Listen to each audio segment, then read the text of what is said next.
பூனை வளர்க்கக்கூடிய அன்பர்கள் இருந்தீங்கன்னா, அது சில பேர் வந்து ஒரு விஷயம் சொல்லுவாங்க. "பூனை வச்சுக்காதீங்க, உங்களுக்கு ஆபத்து வந்துரும்" அப்படின்னு சொல்லுவாங்க. இது உண்மையா, பொய்யா அப்படின்னு கேட்டீங்கன்னா, இது அட்ட பொய்.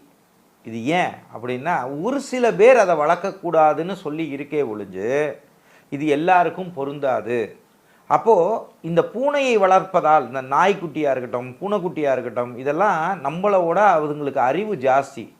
உங்க வீட்ல ஏதாவது ஒரு விஷயங்கள் நடக்க போதுனாலோ, உங்களுக்கு ஏதோ ஒரு கெட்ட விஷயங்கள் நடக்க போதுனாலோ, அதே மாரி ஒருவேளை உங்களுக்கு உடம்பு முடியாம இருந்தா கூட, சில நேரங்கள்ல இந்த வாயில்லாத ஜீவன்கள் வந்து தன்னையே பட்னி போட்டுக்கொண்டும், அதே மாரி சில நேரங்கள்ல அந்த ஓனர் வந்து ஏதோ பெரிய கண்டத்துல இருக்காருன்னா, அதுங்களே உயிர உட்டுரும்ங்கிறது தான் உண்மை. ஸோ இந்த பூனை வளர்ப்பதாலோ, நாய்க்குட்டி வளர்ப்பதனாலோ உங்களுக்கு பாதுகாப்பு தானே ஒழிஞ்சு, அவங்கனால உங்களுக்கு எந்த தொந்தரவும் வராது.